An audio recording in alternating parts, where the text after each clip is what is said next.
ఆశలు తెలంగాణ రాజకీయ క్షేత్రంలో మున్సిపల్ ఎన్నికల నగరా మోగకముందే గులాబీ దళం యుద్ధానికి సిద్ధమైంది. అసెంబ్లీ ఎన్నికల అనంతరం కోల్పోయిన వైభవాన్ని తిరిగి సాధించేందుకు ప్రణాళికలు చేస్తుంది. పట్టణ ఓటర్లపై మళ్లీ పట్టు బిగించేందుకు బీఆర్ఎస్ అధినేత కేసీఆర్ పక్కా స్కెచ్ వేశారు. ఈ క్రమంలో పార్టీ వర్కింగ్ ప్రెసిడెంట్ కేటీఆర్ నేరుగా క్షేత్రస్థాయిలో దిగారు. కేడర్లో కొత్త జోష్ నింపుతున్నారు.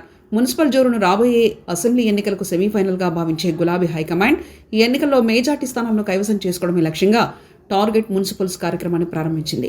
మున్సిపల్ ఎన్నికల సన్నాహాల్లో భాగంగా కేటీఆర్ ఉమ్మడి జిల్లాల వారీగా సుడిగాలి పర్యటన చేస్తున్నారు.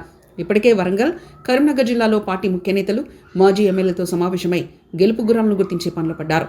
ఇప్పటికే ఖమ్మం, నిజామాబాద్ జిల్లాల నేతలతో కేటీఆర్ భేటీ అయ్యారు. అభ్యర్థుల ఎంపిక, ప్రచారశాలపై దిశానిర్దేశం చేశారు. పట్టణ ప్రాంతాల్లో పార్టీ బలాబలాలు, స్థానిక సమస్యలపై లోతైన సమీక్షలు నిర్వహిస్తూ ఎక్కడా పొరపాట్లు జరగకుండా జాగ్రత్త పడుతున్నారు. ఈ ఎన్నికల ప్రచారంలో బీఆర్ఎస్ ప్రధానంగా రేవంత్ రెడ్డి నేతృత్వంలోని కాంగ్రెస్ ప్రభుత్వం 2 ఏళ్ల వైఫల్యాన్ని ఎండగట్టాలని నిర్ణయించుకుంది. గత 2 ఏళ్లలో పట్టణాల్లో 1 రూపాయి కూడా అభివృద్ధి పనులకు ఖర్చు చేయలేదని, నిధుల లేమితో పురపాలక సంఘాలు కొనారెళ్లుతున్నాయని బీఆర్ఎస్ ఆరోపిస్తుంది.